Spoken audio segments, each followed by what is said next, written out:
சகோதரர் சங்கை சிவம் அவருடைய திருவுருவப்படத்தினை நம்முடைய பொதுச் செயலாளர் பேராசிரியர் அவர்கள் திறந்து வைத்திருக்கிறார்கள். அவருடைய சிறப்புகளை, அவருடைய பெருமைகளை, அவர் ஆற்றியிருக்கக்கூடிய பணிகளை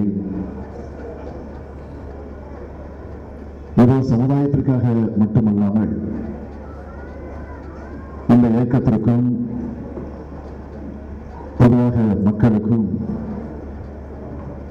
அவர் எப்படியெல்லாம் தன்னுடைய கடமையை நிறைவேற்றியிருக்கிறார் என்பதை பற்றி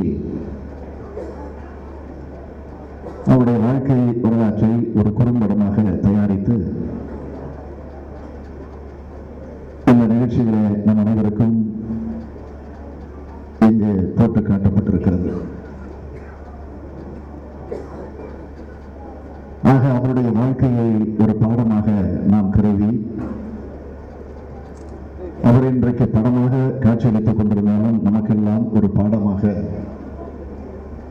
நிச்சயமாக விளங்க இருக்கிறார் என்பது எல்லோருக்கும் நன்றாக தெரியும். அவருடைய சிறப்புகளை பற்றி நான் இங்கே குறிப்பிட்டு சொல்ல வேண்டும் என்று சொன்னால், அவர் சட்டமன்ற உறுப்பினராக இருந்த நேரத்தில் நாமும் அவரோடு இணைந்து சட்டமன்றத்தில் பணியாற்றக்கூடிய வாய்ப்பை பெற்றவர். அந்த வாய்ப்பை பெற்றிருந்த காரணத்தால் நான் இங்கே குறிப்பிட விரும்புவது, அவர் சட்டமன்றத்தில் எழுந்து உரையாற்றக்கூடிய வாய்ப்பை பெறுகிற நேரத்திலும் சரி,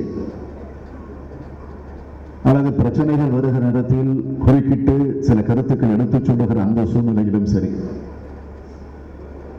எதையும் அழுத்த நிறுத்தமாக, ஆணித்தரமாக ஆதாரங்களோடு எடுத்துச் சொல்லக்கூடிய அந்த பாங்கினை பெற்றவர் நம்முடைய சங்கை சிவம் அவர்கள். அது மட்டுமல்ல, தன்னுடைய தொகுதிக்காக, தொகுதியுடைய மக்களுடைய பிரச்சனைகளுக்காக அவர் சட்டமன்றத்தில் எடுத்து வைத்திருக்கக்கூடிய அந்த உரைகளை எல்லாம் நான் எண்ணி பார்க்கிறேன். அது மட்டுமல்ல, சட்டமன்றத்தில் கேள்விகளை கேட்கிற அந்த பாங்கையும்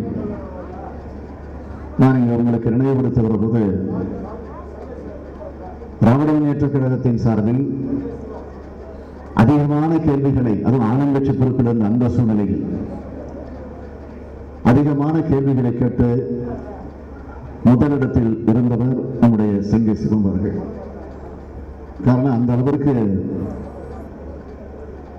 கேள்வி கேட்கக்கூடிய நேரத்திற்கு முன்பே அவைகளை வந்து அமர்ந்து அதை தயாரித்துக் கொண்டிருக்கக்கூடிய விதம், இதையெல்லாம் நான் பல நேரங்களில் பார்த்தது உண்டு. ஆக அவர் ஏற்றுக்கொண்டிருக்கக்கூடிய எந்த பொறுப்பாக இருந்தாலும், கட்சியில பகுதி செயலாளராக இருந்து பணியாற்றிய எந்த நிலையாக இருந்தாலும் சரி, அல்லது சட்டமன்ற உறுப்பினராக இருந்து தன்னுடைய கடமையை நிறைவேற்றிய அந்த நிலையாக இருந்தாலும் சரி, அல்லது கட்சியில செயற்குழு உறுப்பினராக அல்லது பல்வேறு பொறுப்புகளில் இருந்து பணியாற்றக்கூடிய அந்த வாய்ப்பு பெறுகிற நேரத்திலும் சரி, அவர் எடுத்த காரியத்தை அதை வெற்றிகரமாக நடத்தி தந்து கழகத்திற்கும் தலைவர் கலைஞர் அவர்களுக்கும் மிகப்பெரிய அளவிலே பெருமையை சேர்த்து தந்திருக்கிறார்கள். இன்னும் கூட சொல்ல வேண்டும் என்று சொன்னால், பல நேரங்களில் இந்த பெரம்பூர் தொகுதியில போட்டியிடக்கூடிய வாய்ப்பு அவருக்கு பல நேரங்களில் கிடைத்திருந்தாலும், சில நேரங்களில் அந்த வாய்ப்பும் அவருக்கு இல்லாமல் போயிருக்கிறது. ஆக அந்த வாய்ப்பு இல்லாமல் போனதற்கு காரணம், கூட்டணி கட்சிக்கு விட்டுக் கொடுக்கக்கூடிய ஒரு நிலை வந்த நேரத்தில் அதை பற்றி எல்லாம் கிஞ்சிற்றும் கவலைப்படாமல் அந்த கூட்டணி கட்சியினுடைய தொடருடைய வெற்றிக்காக அரும்பாடுபட்டு பணியாற்றி இருக்கக்கூடிய ஒரு சிறந்த செயல்வீரனாக விளங்கியவர் நம்முடைய சங்கை சிவம் அவர்கள். நான் இன்னொன்றையும் ஒன்று உங்களுக்கு நினைவுபடுத்த விரும்புகிறேன். சென்னை நகரத்தில் நான் மேயராக பொறுப்பேற்று பணியாற்றிய நேரத்தில்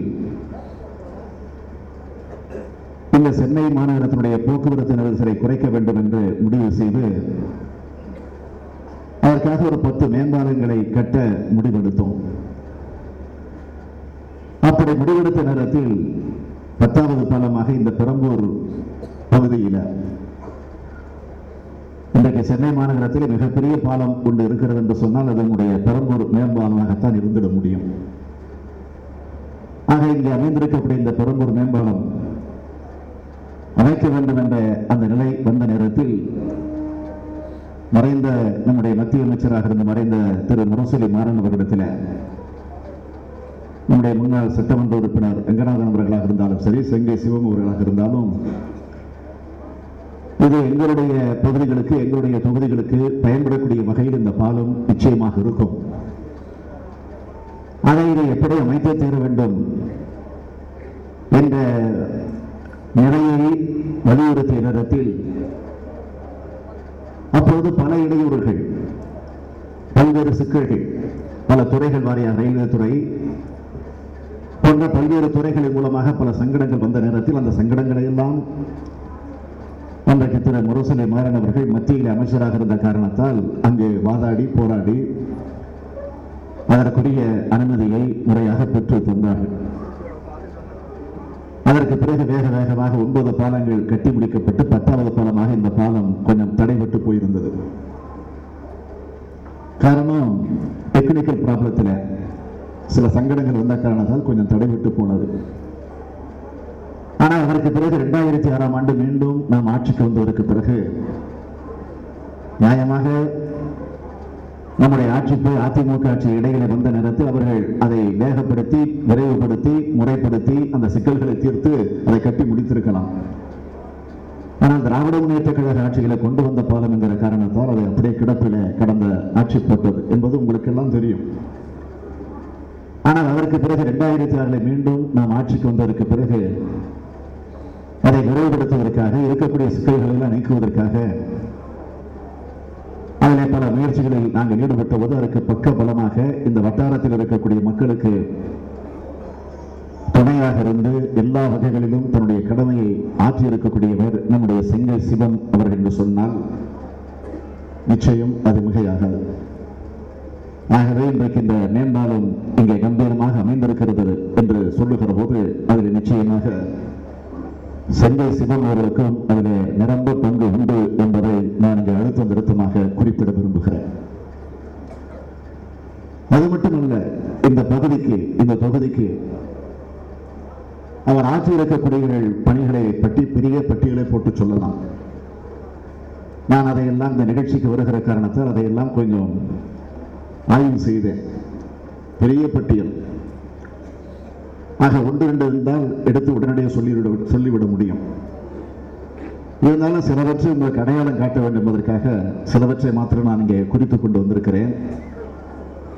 அவர் செய்திருக்கக்கூடிய சாதனைகள் பட்டியலிட்டு சொல்ல வேண்டும் என்று சொன்னால், கேப்டன் காட்டன் கால்வாய் குறுக்கே மகாகவி பாரதி நகரில் உயர்மட்ட பாலம் கட்டப்பட்டதும் அவருடைய முயற்சியால் தான். அதேபோல தமிழ்நாடு குடிசை பகுதி மாற்று வாரியம் மூலம் சத்தியமூர்த்தி நகரில் 210 புதிய அடுக்குமாடி வீடுகள் இன்றைக்கு இருக்கிறது என்று சொன்னால் அதற்கும் செங்கை சிவம் காரணமாக இருந்திருக்கிறார். அதேபோல பழுதடைந்திருக்கக்கூடிய பழைய அடுக்குமாடி குடியிருப்புகள் புதுப்பிக்கப்பட்டதும் அவருடைய முயற்சியால் தான். தீப்பிடிக்காத கல்நார் வீடுகள் பல்லாயிரக்கணக்கில் இந்த பகுதியில் கட்டப்பட்டதும் அதனுடைய சீரிய முயற்சியால் தான். அதேபோல இந்த பெரம்பூரில் வசித்த ஏழை எளியவர்களுக்கு இலவச வீட்டுமனை பட்டா வழங்குவதில் எந்த அளவிற்கு அவர் கெடுத்துக் கொண்டார் என்பது எனக்கு நன்றாக தெரியும். பெரம்பூர் ரயில் நிலையத்தில் எல்லா ரயில்களும் நின்று செல்லக்கூடிய அந்த வசதியையும் ஏற்படுத்தி தருவதற்கு காரணமாக இருந்தவர் நம்முடைய செங்கை சிவம் அவர்கள். அதேபோல வியாசர்வாடி பேருந்து நிலையம் உருவாக்கப்பட்டிருக்கிறது என்று சொன்னால் இப்படி பல பணிகளை நான் இங்கே பட்டியலிட்டு சொல்ல முடியும். ஆகவே எந்த அளவிற்கு தன்னுடைய பணியை பொதுமக்களுக்கு, தொகுதிக்கு, இந்த சமுதாயத்தில் இருக்கக்கூடிய ஏழை எளியவர்களுக்கு அவர் ஆட்சி இருக்கிறார் என்பதை எண்ணி பார்க்கிற போது அதனால்தான் நான் தொடக்கத்திலே சொன்னேன்.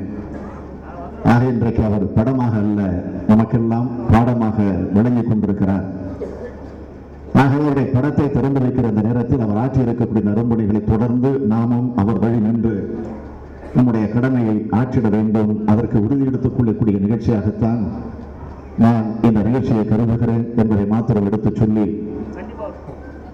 அவரை இழந்து வாடிக்கொண்டிருக்கக்கூடிய அவருடைய குடும்பத்தை சார்ந்திருக்கக்கூடியவர்கள், அவருடைய துணைவியாராக இருந்தாலும் சரி, அவருடைய அன்பு செல்வங்களாக இருந்தாலும் சரி, அவருடைய மருமகன் இன்றைக்கு ஒரு மருத்துவராக இருக்கிறார். ஆக செங்கை செல்வம் அவர்கள் விட்டு சென்றிருக்கக்கூடிய அந்த பணிகளை அவர்கள் ஆற்றுகிற நேரத்தில் அவர்களுக்கு நான் துணை நின்று நாம் நம்முடைய கடமையை ஆற்றுவோம் என்பதை மாத்திரம் இந்த நேரத்தில் எடுத்துச் சொல்லி, அவரை இழந்து வாடிக்கொண்டிருக்கக்கூடிய அவருடைய குடும்பத்தாருக்கு அவருடைய ஆழ்ந்த இரங்கலை தெரிவித்து விடைபெறுகிறேன்.